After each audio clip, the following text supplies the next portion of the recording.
You dudes, Warren here. We got the Super Bowl coming up tonight, the Kansas City Chiefs and the San Francisco 49ers. Um, it's been a little while since I did an actual video. I know I live streamed the NFL Honors stuff, and that was interesting. But one video I've been kind of wanting to do, ever since the Lions last played against the 49ers is I wanted to kind of do a video of what I want their schedule to look like for next season. And um, I know everybody's talking about different stuff about like the Lions, the NFL, Super Bowl, and all that. But when everybody else zigs, I always like to zag. And schedule releases won't be for a while. Probably not till, definitely not till the summer and that sort of thing. But yeah, this is kind of the thing that's I've been thinking about the most in terms of like the Lions stuff, and I'm going to explain why. So. The two things I probably would most like to see for the Lions' schedule, just based off of what I noticed from this past season. The first one, the I want the Lions play 6 games against division opponents, and the majority of those games from this past season were all kind of more toward the second half of the season. Like early on in the season, they only had like one game against one division opponent, and that what happened, in my opinion, was that majority of those games that were in the second half of this past season, those opponents had a lot of time and a lot of tape on the Lions to be able to better prepare uh, for playing against the Lions. Whereas if they played them earlier on in the season, they may not have had enough tape to study and have as much of an advantage. And for that, I'm hoping that the Lions have more of a fair chance, and that with the division opponents, and that their opponents are spread out throughout the season as best I can. Preferably, the majority, 4 out of those 6 games against division opponents are in the first half of the season, or at least before Thanksgiving. Thanksgiving. That's one thing I'd prefer to see. The second thing, and I'm not sure if anybody else really noticed this. I want the Lions to have away game opponents against teams that play outdoors where there's a nice sky and where they feel the temperatures and everything. I want those to kind of be spread out as best as possible too, and have at least one of those games be in the last 2 games of the season. Because what I noticed from this past season, regular season and postseason, the Lions played the San Francisco 49ers at San Francisco's place where it was outside for the first time in several weeks, ever since, like middle to late season game against the Bears, which I think there was a 7 week difference between that. And then between the 49ers game and then the Ravens game, which would have been in the next last outdoor games they played, there was a big 13-week difference there. So the Lions do not get a lot of games where they have to look at the sky or where they feel the temperatures. And yes, I know the Minnesota Vikings, their third to last game against them on Christmas Eve, even though it was an indoor stadium, their ceiling is glass and they can see the sky. That sky on that day was pretty cloudy and like very similar to like the dome. And I know that because I was at that game. So, because here's why I'm concerned about the sky and the domes and that sort of stuff, because the Lions played several consecutive games in the domes, and that's to their advantage. They play at Ford Field.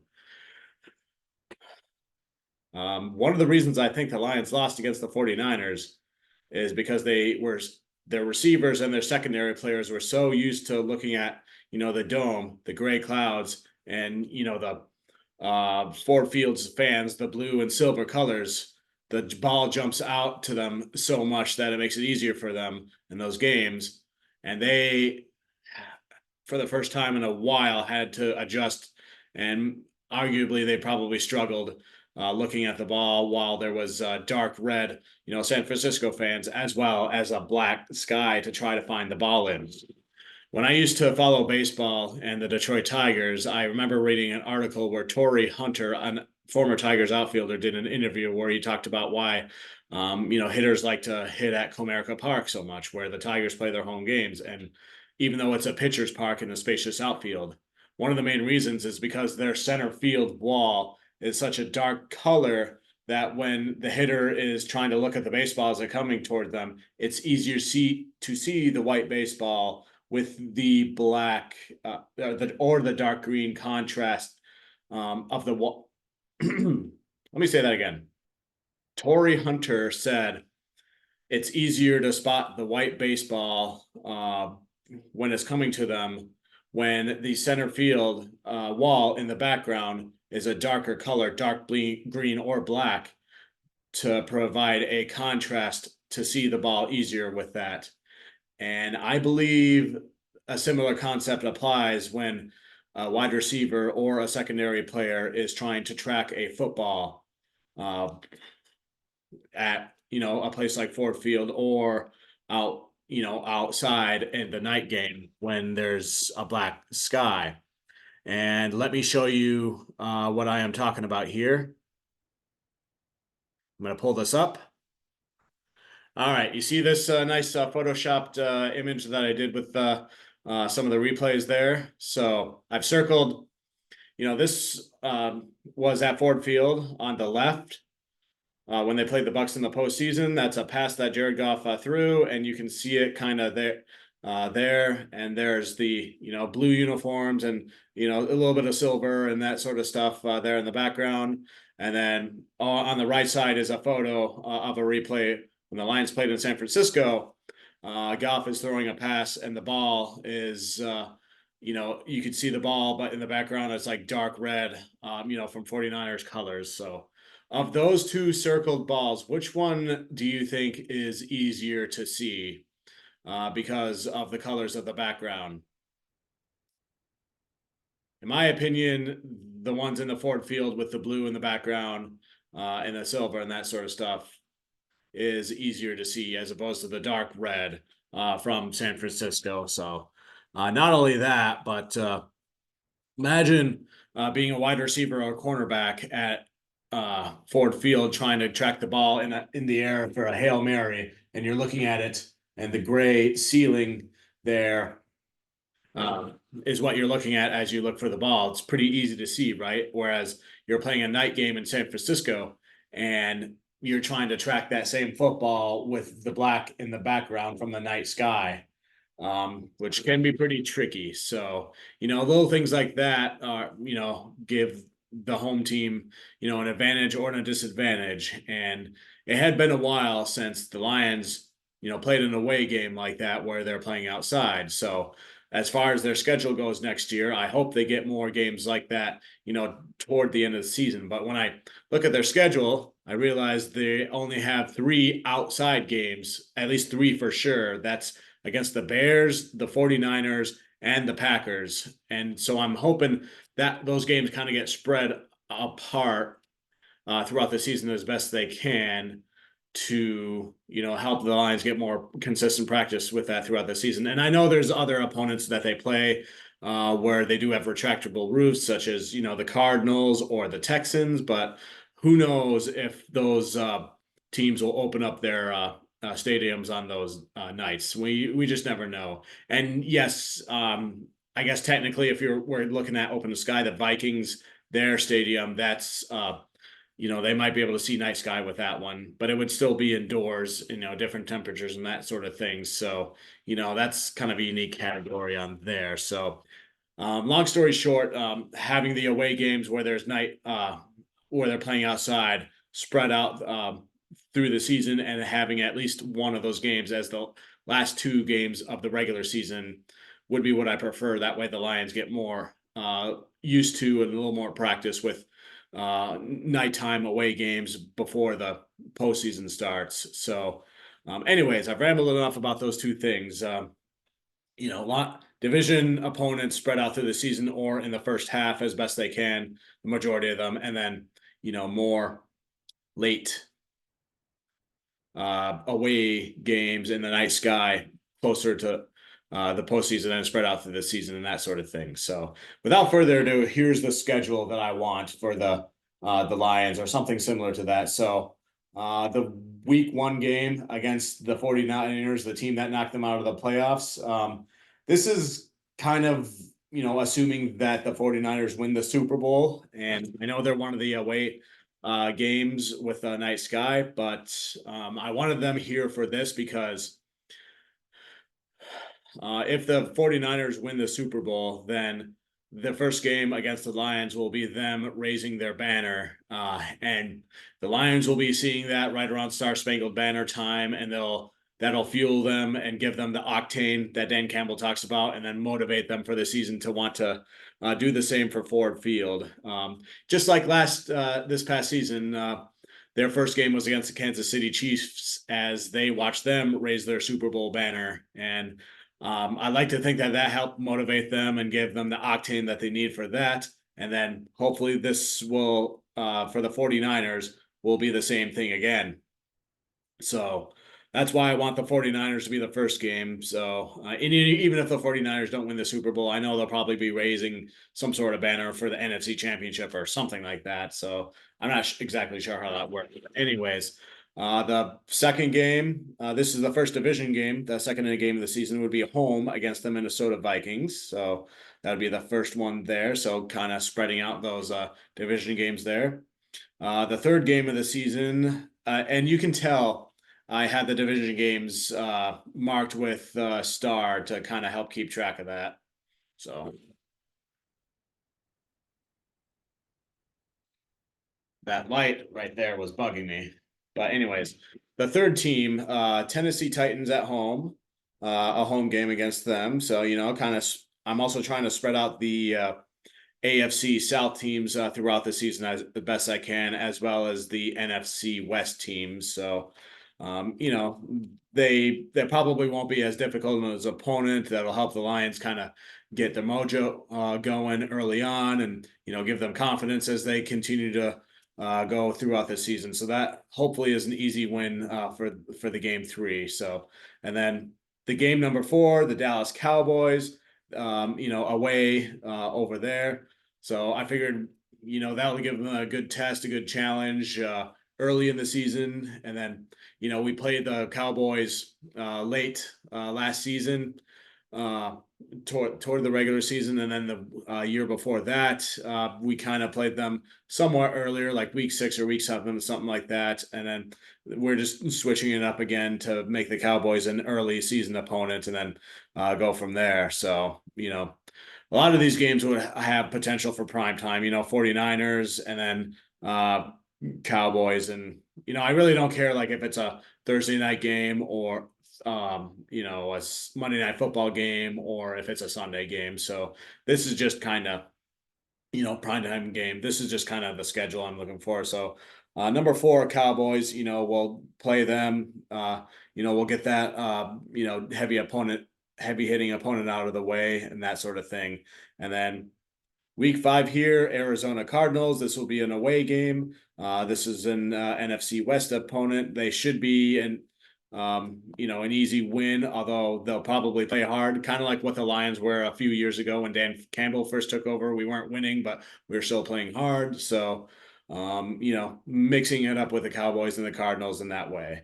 And then week 6 is the Green Bay Packers at home at Ford Field. This will be another division game. So trying to spread out the NFC North opponents as best we can there. So, and then week 7 is the Indianapolis Colts. I'm going to move this up a little bit so you can see it a little bit better. Week 7 is the Indianapolis Colts. That's an away game,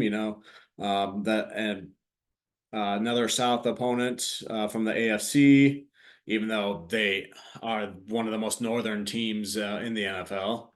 But, trying to mix up the home games and away games and the variety of opponents as best we can there. And then week 8 is Chicago Bears at home. That'll be another division opponent. So out of the last 3 weeks during that time span, 2 of them are NFC North. And then I won't complain about that. Week 9, Seattle Seahawks at home. It seems like we face the Seahawks either early in the season or late in the season. How about we switch it up and make them a team that we face in the middle of the season, week 9, that'll be right around the halfway point. That'll be the end of the first half of the regular season there. But yeah. And then week 10 is the Green Bay Packers away. And this is one of 3 games in the season where the Lions would play an outdoor game for sure. And this will be in the middle of the season, so that'll help spread that apart. And this will also kind of help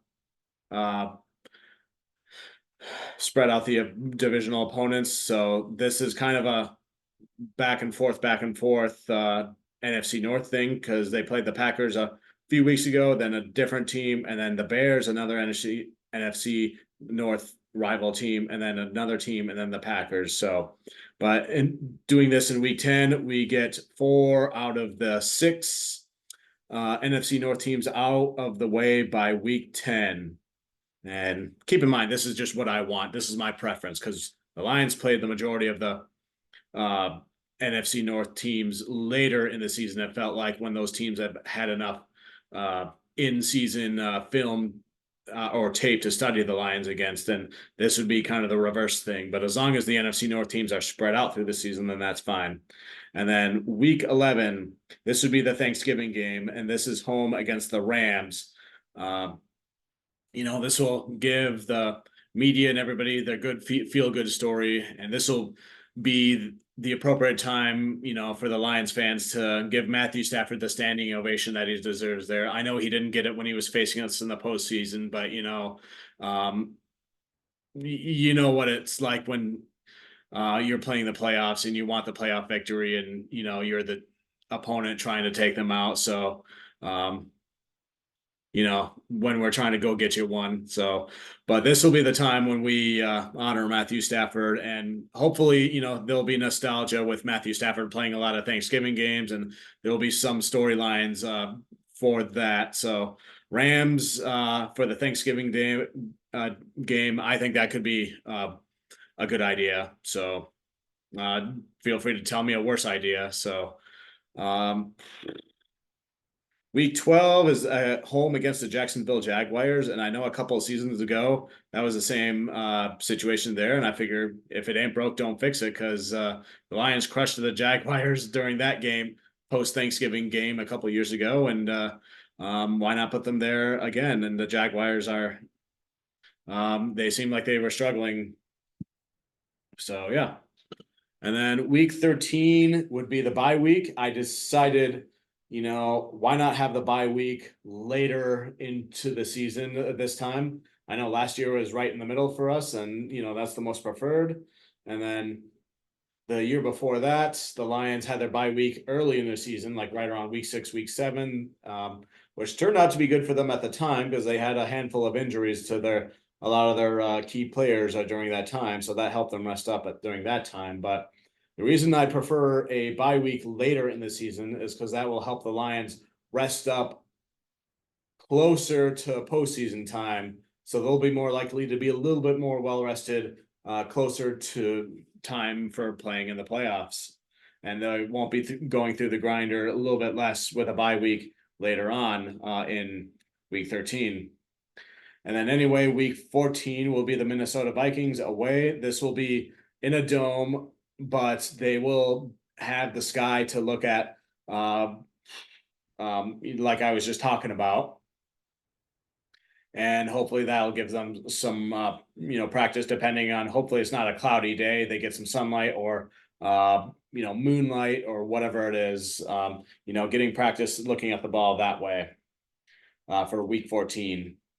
Week 15, this is away at the Houston Texans. This, I believe, will be their last. Will be a tougher opponent, but it should be an interesting game, and this will probably be a primetime game of some sort as we get into the closer to the postseason, and we're looking for more exciting football. So week 15 away against the Texans there, and then week 16 at home against the Bucks. Tampa Bay Bucks. That should be, probably a little bit easier of a game for the Lions with that one, and they'll get another win. They'll probably clinch the division by around that time, and then you start playing for seeding there. And then week 17.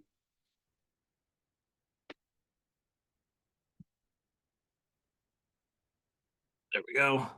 Dang light, right? That's week 17 is a home game against the Buffalo Bills. That'll be, another challenging task for the Lions. That'll probably be a primetime game as they play a worthy postseason team, and get them going and get them ready for the postseason in that way. And then that'll be their last home game of the year. And then week 18, the final game is away against the Chicago Bears. I think that would be the perfect, the Windy City. That would be the perfect game to get the Lions to play away and watch the ball as it's in the night sky. Hopefully it's a prime time game played at night. Maybe the Bears are a lot better. They could be contending for the division, but the Bears have a good defense.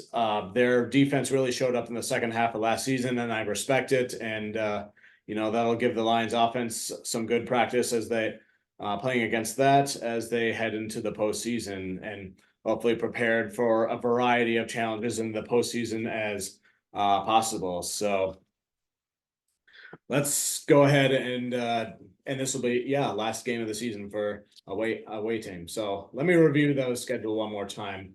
Week 1, 49ers away. Week 2, Vikings home.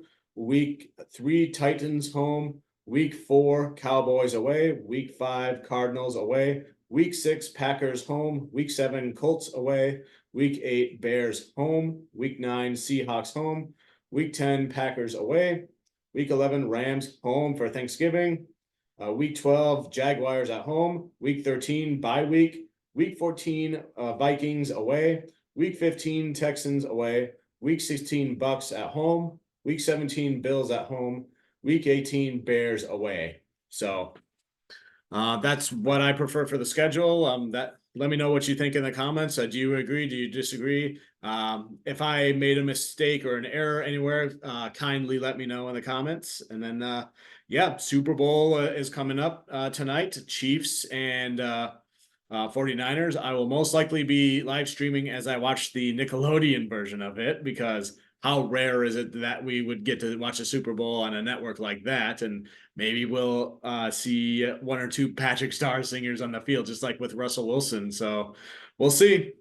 But yeah, I'll be there tonight. Feel free to enjoy this out of left field video. And then until next time, go Lions, one bride.